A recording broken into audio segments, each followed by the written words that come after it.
parental figure, like somebody she trusted and felt connected to. She obviously hasn't had a father for a long time. She hasn't had brothers for a long time. So Jorah plays this family person. All right, the way Bella felt like Jacob was a brother. Right. No, keep going. You're on a roll. Yeah, but I just find it fascinating because obviously if they're going to spend time on curing him and it not being anything dramatic, they probably find each other again. And she says, "I need you next to me on the throne." I don't feel like it's romantic. I feel like it's... same way that Bella and Jacob beside him All right, okay. And that concludes our Twilight version of this. Let's move forward. Full steam ahead. We're getting long on time here, but I just we got to talk about the last scenes. The last scenes being the battle at Casterly Rock. It's the first time we've seen Casterly Rock, in the show. And then the ultimate siege on Highgarden. The dupe that was the siege on Highgarden. So rapid fire at Casterly Rock. That was really beautiful cinematography because you had Tyrion providing a voiceover, and then what was actually happening. And I didn't realize it until the second time I watched the episode that what you saw when Tyrion was doing the voiceover was not what was actually happening. So it looked like at first like we had this grand battle at Casterly Rock that we were all kind of pining and waiting for. They got us, man. They got us. Yeah. That didn't happen. And they got Dany and Tyrion, right? Yeah, they got everybody. Crazy that in the moment, though, you're like, this is an absolute win. This is what Dany and her forces need. Yeah. And then it's just run feel out the from momentum. under your That feet. moment where you see Grey Worm's face and he's like, oh, fuck. Yeah, he realized it at the same time we all realized it. That, this was a giant ploy. And the Lannisters threw away their own men for a bigger strategy, and then you pan out to Casterly Rock's Bay, and you see the silence among all the other Greyjoy ships just demolishing. This was another example of how brilliant of a strategist Cersei is. I mean, or her team, whether it's Cersei or her team or whoever is doing it. But when she just, earlier in that episode announced, Euron will command our naval forces and Jaime will command our land forces. And then at the end of that episode, you see how expertly she strategizes using those two assets. And they must, at some point, respect each other enough to work together. Because there's no way that could have happened without them working together. Yep, that's a great point. That ties right into where we're going next. The Highgarden scene. Highgarden. I think so. Pouring out for Lady Olenna. Yeah, I feel like the change too, and what the showrunners and directors did with this episode was let's take it away from Battle of the Bastards. Let's focus on these conversations among allies, and then show everybody a scene where Tyrion's narrating what he thinks is an absolute easy win to get Casterly Rock, and then flip the script and say the real battle was at Highgarden, and we're not even going to spend time on that. They pretty much sacked the place in 2 minutes, and then the real meat is at the very end with Olenna and Jaime. I want to, before we skate past the Casterly Rock stuff, I want to bring something up that just sort of came across. It's interesting that Tyrion hasn't been wrong in any of his strategies, right? He's had good, sound strategies that I think we can all agree are Tyrion's had good political strategies. Yeah. Tyrion can play a room. He can't win a battle. Yeah, that seems to be what that. Yeah, that's kind of John, you nailed it. I think sort of what we're looking at now is Tyrion saying hey, this is what we should do. We should take the sand snakes up to Dorne with the Greyjoy force to bring everybody back to King's Landing, and that we all know how that turned out in episode 2. Because you were going to have Dorne and the Tyrell army besiege King's Landing. Yep, and then now in episode 3 we see we're going to go sack Casterly Rock, and he's and guys, I built the sewers, so I'm going to get us in there, no question. And that worked, and it should have worked. And, whether or not they knew that was going to work, they got inside the gate, and they realized really quickly that something's not right. There's not, enough Lannisters here for this to make sense. And then it backfired on him. So, where we were talking about, is Tyrion, subverting Daenerys, I don't think that's true. I think he's getting outworked. Yeah, he's getting out-strategized. And, I think that's going to really grate on Tyrion a bit. And we're going to see that sort of come out where he's what the fuck am I doing wrong? How can I not get this right?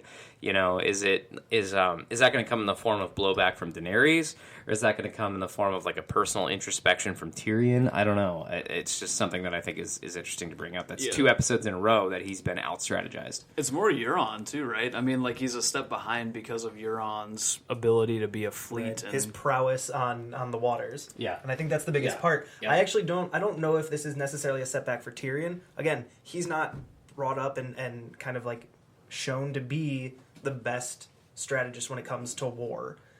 He didn't learn from Tywin the same way that Jaime and Cersei did, mostly because Tywin didn't really love him the same way. I think, or at all.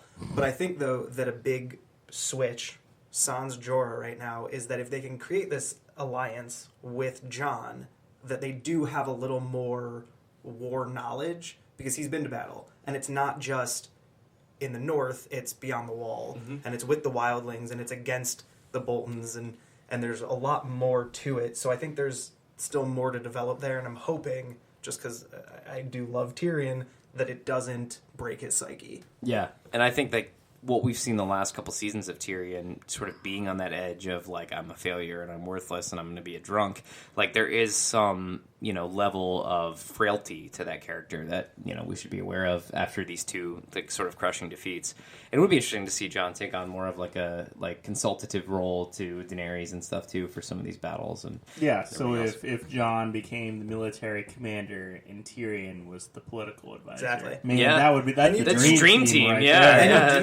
Let's not forget, like, she does have Davos also, and he knows his stuff. He Former was Hand of the King, right? He was at the Battle of Blackwater. Like he knows his stuff too. Like that's no slouch. Yeah, like but if you think about it right now, like at Dragonstone, there's 2 former Hands of the Kings and 2 current like monarchs sitting there right now too, which is pretty cool. So let's get to the High Garden scene.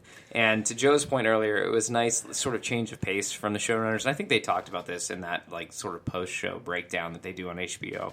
But they were like, yeah, we could have shown like the big battle at High Garden. We could have shown like, all of the action and stuff. But it's like there's too much ground to cover right now between this and the end of the series that like we could show every single battle. So it was more like, let's fast forward to the end of that battle. Let's fast forward to the result of that battle. And they just showed Jaime walking through the halls of High Garden past these dead, Tyrell soldiers to get to Olenna. And that scene, let's just get right into that scene with Olenna. Holy I also shit. have to say, I was chatting with my dad the day after, and he intended to show me a picture of the actress who plays Olenna back in the day when she was on the Avengers in the 60s. Oh, it was Avengers show? Yeah. So that's what she looked like back in the day. Yeah. I gotta see this. Since this is a podcast and you guys cannot see, either search her, Diana Rigg, or just take our word for it. She's beautiful. Wow. Super beautiful. My God. Shout out to Lady Olenna. Yeah. Wow. Okay. Anyway, so that's good. I will say, in a scene where Jaime is supposed to be the big man and he's supposed to get that win, he's lost. She just absolutely steals his thunder. It's not even a matter of what he has to say. There's like some mutual respect at the beginning. I'll give them that. But she's going out with the last word and she knows it. You almost feel sorry for Jaime at the end of it. You're like, damn, man, you just got played. Like, so when he went in there, it was like Jaime felt like he had the high ground. It was almost like we saw like the battle that was supposed to take place like outside the the High Garden walls and stuff. Like everything that was supposed to happen, we saw take place in a conversation. So the Lannisters rolled into that room, and Jaime walking into the room and said, hey, like have this glass of wine. Like I'm gonna kill you in this super like luxurious, like cool, suave way. Like I want to tell you all the reasons why we're doing this and like why I think we're better than you. And, there's no defense from the Tyrells. Lady Olenna puts up no defense. She understands that she's sieged fought and better than she should. Yeah, exactly. She's been taken, and from my understanding in the books, they maybe get into this a little bit more.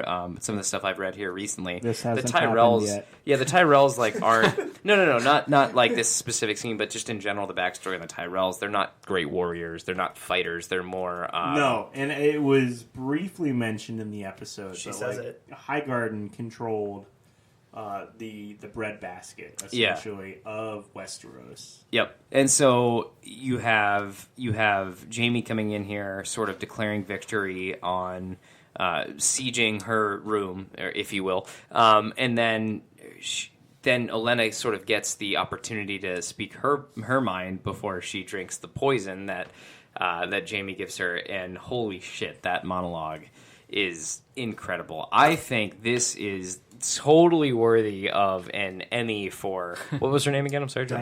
Diana Rigg. Like, this was such a powerful scene. Like, for a character as strong as Olenna in this show, it is so great to see somebody go out, like, on top. So rarely in this show do we see somebody go out on top. The monologue before she drank the poison was great. Oh, my God, yeah. After Absolutely. she does, the is even line better. after she drank the poison. It was something that I didn't realize up to this point that we hadn't really covered, who was responsible for the death of Joffrey, right? Like, it was always assumed that we knew that she sort of orchestrated it after the conversation that she had with Sansa in the garden, way back when. But it was really nice to see, like, some clarification, or at least, like, acknowledgement for the rest of the cast, or those folks. I think we often lose sight as viewers who knows what in the show. I know we bring that up a lot on the show here too, but like, we don't always know who knows what pieces of information. So to get this kind of reveal for Jaime was a huge step forward for a couple of reasons too. So, just curious, does Jaime tell Cersei? Yeah, that's okay. So the entire time after she's riffing and monologuing this whole thing, all I could think was, one, Jaime is absolutely now in his right for having freed Tyrion, because now he knows that Cersei orchestrated this whole piece. I think this is I don't know if he necessarily tells her, I think this is a crack in their relationship, because now he realizes just what she's capable of, and Lady Olenna kind of alludes to that too, where she says, your sister has done some unimaginable stuff. I could never have done that. I think that is super, super astute, Seth. And here's a couple reasons why too. Like, I really, really, really like that idea that this was a scene that broke down Jaime and his alliance with Cersei, because of some of the things that Olenna said to Jaime was, like, do you really trust her? I think I'm paraphrasing, obviously, but I can't remember all the things. Like, she'll just use you, and she'll be the death of you. She'll be the death of you, right? Well, it was really, they came down to what Olenna was talking about was understanding where Cersei was coming from. It's like, we are doing this for the survival of our houses. But Cersei went over a line as far as what is acceptable for the survival of your house. Yep, absolutely. And so where this thing ended was she totally fessed up to the death of Joffrey and drank the poison, and that was it. And so I think we all expected maybe Jaime to, like, whip out a sword and end her right then and there. Definitely did. I think I to Seth's didn't point though, like, I think that even furthers it. The fact that Jaime didn't do that and that he was mad walking away. I don't think he was mad at Olenna. I think there's a really good chance that he was mad at Cersei as he walked away, right? Wait. Yeah, go ahead. Who's going to talk next? Yeah, I think both are true. I think he's coming to realize some things about his sister about vengeance, because if her vengeance was always against Tyrion, even though there wasn't any proof, right? That makes sense. And then from the other perspective, he can only respect her for the decisions she made to actually off Joffrey, because I think he also kind of agreed that he was, to use her words, a cunt, and that there wasn't any opportunity for him to step in and say, like, yeah, Joffrey really shouldn't be king because he's my son too, right? So I think people saw that, like, Joffrey was an absolutely terrible ruler, but there was really difficult, allegiances and alliances and even house lineage there. Yep. So, I want to get into, I think that's going to sort of wrap it up for our analysis of the episode itself. We didn't cover some of the things we typically cover, like honorable no mentions this week, but I want to get into Still the Hound, still Arya, and that's really it. Like, that section of our show is becoming less and less important because everyone is together. A small honorable mention actually mentioned the nice little Melisandre Varys interaction. We missed that. Didn't even touch on the prophecy of Melisandre saying, "I'm supposed to die in Westeros." Hey, and so are you. And then Varys' reaction to that was so, like, it shook him. you could tell without words that. But he acknowledged that, like, sure, probably, but I'm not okay with that. And they also, just recently read an article that the actress that plays Melisandre said that we won't see her again